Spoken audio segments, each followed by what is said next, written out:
Monsieur le Président de l'Assemblée nationale,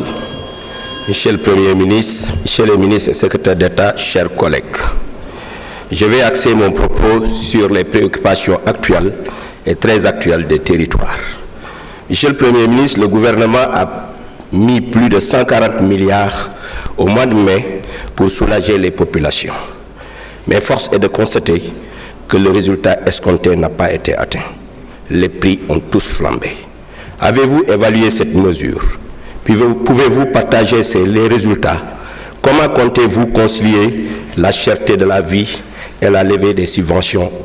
envisagées, et bref, les mesures d'austérité envisagées après le rapport de la Cour des comptes?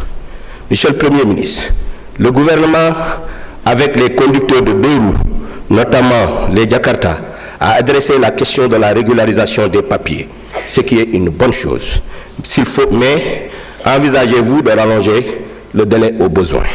Que comptez-vous faire pour l'autre côté, c'est-à-dire l'agrément de transport? Il ne s'agit pas seulement d'avoir des papiers, mais c'est des jeunes qui sont également dans le transport. Or, pour exercer un transport, il ne suffit pas seulement d'avoir le papier, il faut avoir également l'agrément. Est-ce que le ministère est en train de travailler sur cet aspect?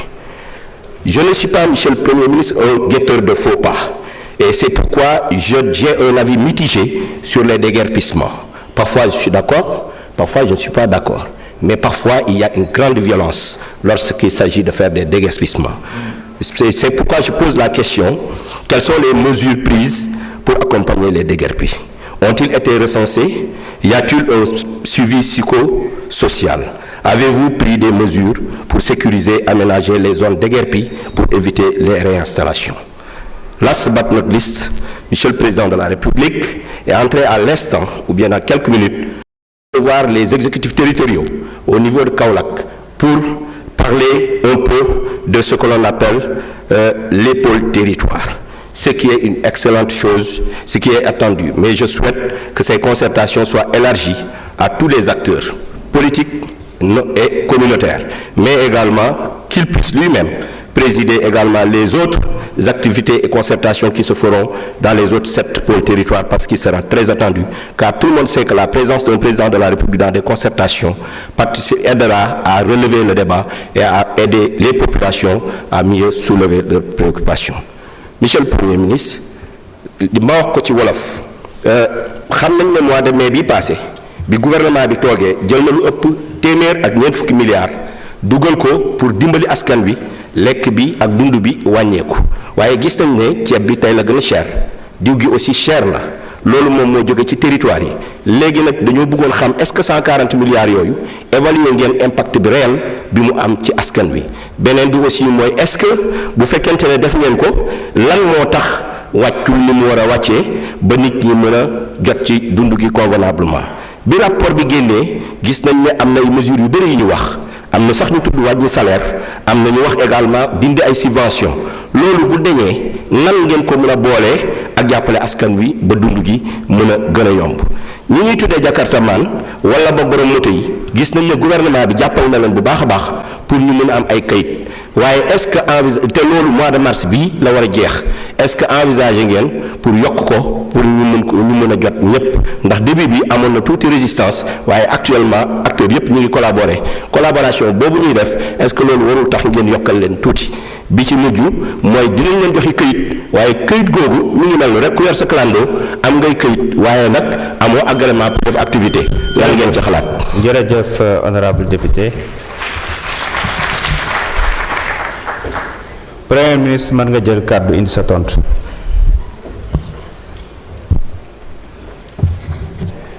jërëjëf honorable député monsieur Ba.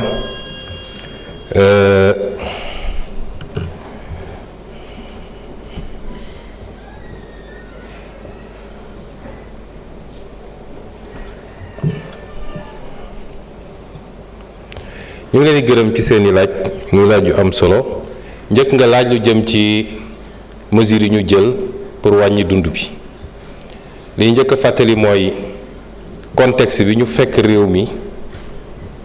te léegi ñépp dëppoo ci ndax warante mun na bëri waaye bu preuve génnee rek defe naa coow dootul bëri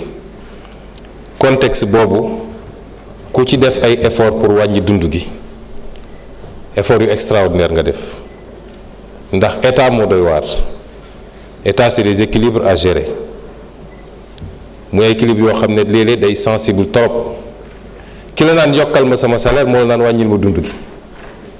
ñoom ñëpp ñoom benn nit bi moo lay laajandoo lépp ne la yokkal paj mi yokkal njàng mi wàññil courant bi wàññil dund bi te lépp ci benn état bi la loolu nag benn capacité d'offre de biens et de services li ko mën a offrir mooy état boo xam ne dafa viable état boo xam ne dafa sain ci niñ ko yore ñun nag yàlla dafa ñoo nattu ñu donn état boo xam ne dañ koo suuxal waaye bi ñu egsee son excellence président de la République dafa ne métti na trop tension yi bëri na waaye faw rek ñu gestu askan wi ndax ñun askan wi mënuñoo am seen fay faw rek nu mu métti mu am ay mesures yu ñu teg même su dee à titre symbolique yoo xam ne ci askan wi la jëm looloo andi les mesures qui ont été prises ñu jël ko ci anam yu métti ndax man mi maa conduire les discussions avec les différents secteurs de production les importateurs les meuniers les sucriers ñépp koo ci wax mu ne la mënuñu laal dërëm ci prix bi parce que conjoncture mondiale bi parce que ñu def ay liggéey ak les services compétents ba démontrer ni am na marge lu mu tuuti état bi tam accepté bàyyi lu bëri état bi accepté bàyyi taxes yi mu doon jël ci produit yu bëri nga xam ne taxes yooyu moo ñuy permettre ñu am capacité répondre à d'autres sollicitations état bi ne sama wàll bàyyi naa ko ñu fexe ba ci marge producteurs yi ak marge importateurs yi ñu am luñ ci cof kon loolu liggéey bu rëy la woon tembe nag entre li nga xam ne moom la ñuy def ak comportement acteurs yi sur le terrain mun na am wuute looloo tax les services du ministère du commerce di def liggéey bi ñuy def donte léeg-léeg si wàllu jumtuwaay seen doole xaw naa néew waaye ñuy def li ñuy def di def le contrôle économique pour être sûr que ñi ngi maîtriser affaire yi flambée des prix bi ngeen wax moom ci li ñuy jot ñun ci rapport mu jóge ci service ministère bi su amee it c'est à la marge te découlewul ci la réalité des prix mais comportement acteurs yi ak spéculation moo koy andi loolu nag contrôle moo koy mottali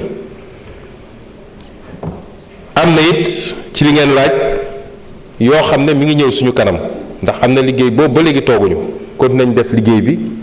ak ministre du commerce ba jàpp nañ ni ci fan yu soreetul dinañu annoncer la seconde phase des mesures de réduction encore du coût de la vie te bii pas ñu teg ko ci liggéey boo xam ne liggéey bu dal la ñu def ko suñuy partenaire fii ci réew mi mais def ko aussi sur l'international xool nu ñuy def ba réduire la chaîne d'approvisionnement les acteurs ba nga xam ne yenn coût additionnel yi ci doon am dañ ko ciy jële masalan ci ceeb bi ak yeneen yu mel noonu am na liggéey yu am solo ñu ci def yoo xam ne am nañu yaakaar ni ci lu soreetul dina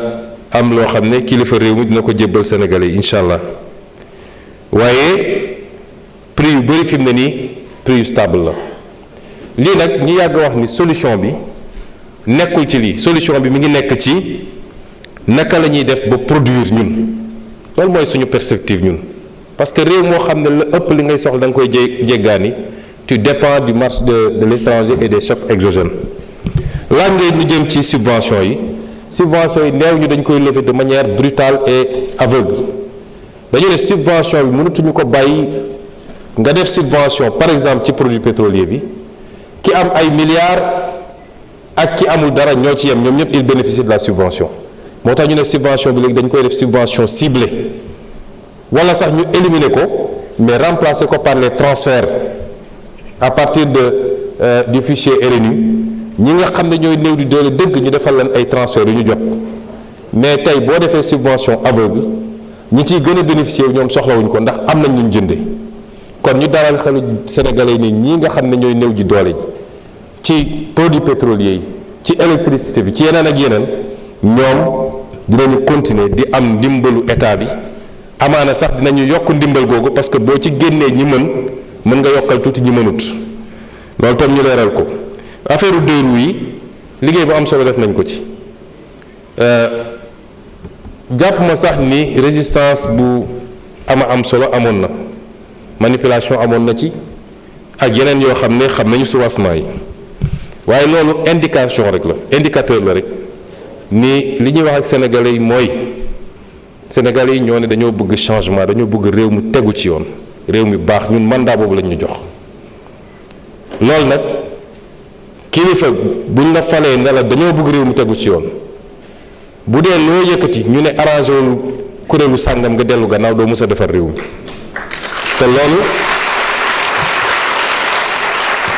te loolu moo tardeel Sénégal te li ci ëpp nag ki ko doon bañ sax bu dee ba ci biir moo ci gën a njëkk a gis njëriñam moo tax la responsabilité de l'autorité c'est de faire le bien des populations quelquefois malgré elles-mêmes ça c'est la responsabilité du dirigeant et je pense que l'opération se passe très bien bu ñu paree phase bi dinañu évaluer ndax lépp ngi ci biir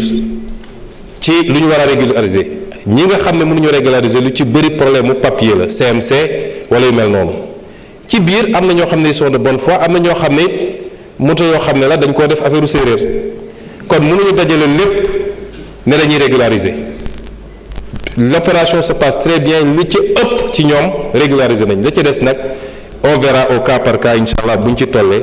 parce que la gouvernance c'est être ferme quand il le faut mais c'est aussi faire preuve de flexibilité et de compréhension parce que ñëpp suñu njaboot lañu déguerpissement yi nga wax ñun li ñuy def rek ci li ma mujjee daaneel léegi lañ koy defee li yoon wax lii la mais nañu xool nu ñuy defee mesure d'accompagnement ak nu ñuy defee yërmande réew. Je vous remercie, monsieur le Premier ministre.